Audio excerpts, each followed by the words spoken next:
Hejsa, hvorfor skal vi overhovedet som virksomhed lave en strategi for sociale medier? Det spørgsmål vil jeg gerne adressere i den her video. Velkommen til. Har du ikke mødt mig før, så vil jeg lige introducere mig selv ganske kort. Jeg hedder Thomas Bigum, og jeg lever af at hjælpe virksomheder med deres markedsføring på sociale medier. Det gør jeg gennem undervisning eller for eksempel via foredrag. Det leder os frem til nu, hvor vores veje nu har krydset hinanden. Du er faldet over den her video, sandsynligvis fordi du i en eller anden henseende søger svar på spørgsmålet. Hvorfor lave en strategi? Og det vil jeg gerne adressere og kan gøre det ganske kort. Se, der er faktisk kun to grunde til at lave strategi for sine sociale medier.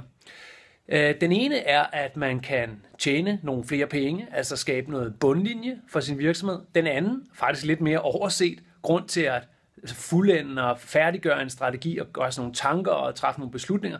Den anden grund, det er, at man kan spare nogle penge. Så man kan altså tjene nogle penge, og man kan spare nogle penge.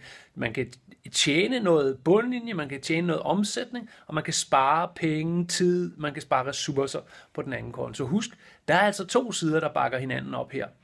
Lad os tage den del af det, der bliver betalt mindst om, og det er den med besparelserne, fordi vi kan gøre den første ganske kort. Der kan tjenes flere penge. Det rammer jeg fuldstændig ind sådan her. Hvis du ved, hvilke medier din målgruppe er på, hvis du ved, hvilken type personer du taler til, hvis du ved, hvad de handler på, hvad de agerer, hvad de gerne vil have noget mere af, hvad der kan få dem til at vende deres opmærksomhed mod dig, så skal du nok kunne tjene nogle flere penge, end du gør i forvejen.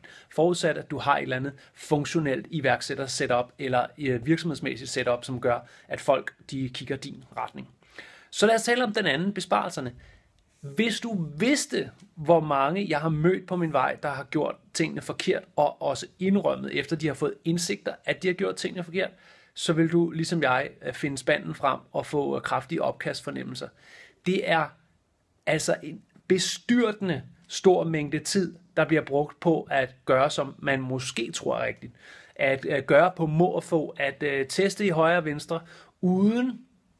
Jeg synes faktisk godt, man må teste i højre og venstre, men uden at bestræbe sig på at opnå nogle indsigter, og så bare sidde helt blind høne og prøve at klikke rundt og kaste sig over noget, der hedder Snapchat, fordi man har hørt om det, og så bare at gå i krig uden sådan parallelt og suge noget viden omkring det, og spejle sig op imod andre lignende konkurrenter eller lignende virksomheder, så man bare er en lille smule effektiv omkring det at prøve sig frem. Der er altså besparelser at hente på tid, altså decideret tid, som er et aktiv, ikke? Er det samme tid og penge, siger man. Så alene det, at man kan spare tid ved at få med et strategiarbejde, få noget hurtigere og konkret beslutningsgrundlag og træffe nogle beslutninger, og så køre af et spor ved startende, indledningsvis frigør noget tid, fordi så har man truffet beslutninger, og løbende så aflaster det, fordi man ikke spilder tid. Man har truffet beslutninger, man har gjort det ud på et godt grundlag, og så kører man i sporet, og så dermed bliver man effektiv for den investerede tid. Så er der en anden side, det er helt konkret coins, mønter, bundlinje. Altså når man først er på sporet med sin markedsføring på sociale medier, så begynder der at opstå besparelser på almindelig markedsføring.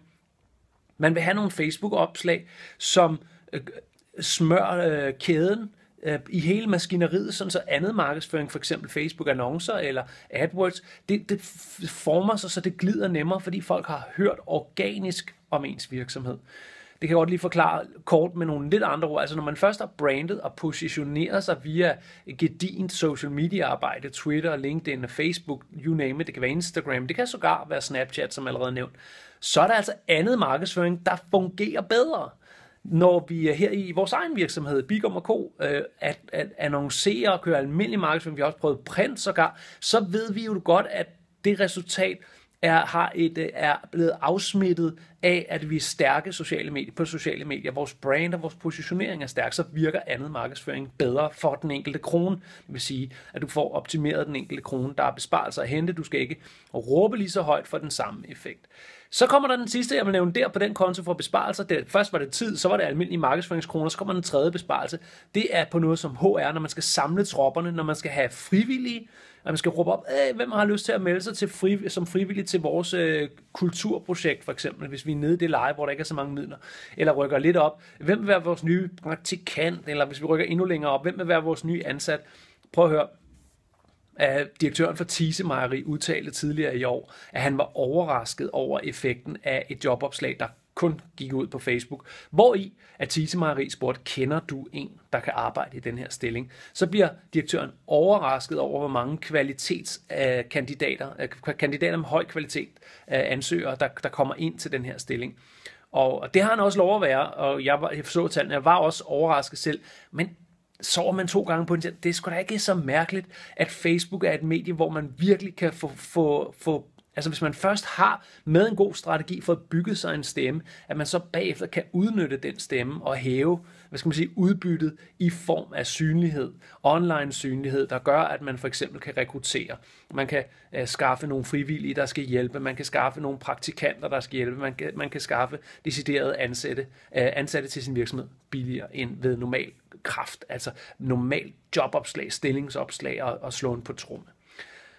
Det var altså 3 måder at spare penge på. Det var tiden, det var pengene til markedsføringskroner, det var på HR-fronten, og så var der hele den anden side, der var, at man faktisk kan optimere på det, man har gang i, hvis man har en strategi. Så med de ord, der håber jeg, at det ligesom falder i hak for dig, at en strategi kan ligesom lægge skinnerne ud til de frugter, der ligger længere ude. Jeg vil rigtig gerne hjælpe dig med dem, og du kan hjælpe dig selv ved at følge mit univers. Du kan følge mig som Thomas Bigum på Facebook, du kan følge mig som Thomas Bigum på YouTube, hvor du kan abonnere på kanalen, så du får et lille biu, hver gang der kommer nye video eller denne her. Jeg håber, vi ses i det materiale. Indtil vi gør, så have det rigtig godt. Så var der et vigtigt PS. Om ikke så længe, så i samarbejde med Nadia Kalnes, der vil jeg lave en workshop, hvor jeg har den ene dag, og Nadia har den anden dag. Og det går ud til en målgruppe i kulturinstitutioner. Så der er der en særlig kontekst her til strategiarbejdet. Hele den dag, jeg laver, handler netop om at få lært sig at lave strategi på sociale medier. Jeg synes, du skal se nærmere på det. Det står åbent her i baggrunden. Det kan være svært at se. Jeg kan faktisk ændre i blenden. Sådan der. Vi skal ind på innovativkulturledelse.dk og finde workshoppen online synlighed, hvis vi vil være med. Og det tænker jeg, at du gerne vil, hvis du blev fanget af det, der lige blev sagt. Indtil vi ses der, eller i de andre nævnte universer, så have det rigtig godt.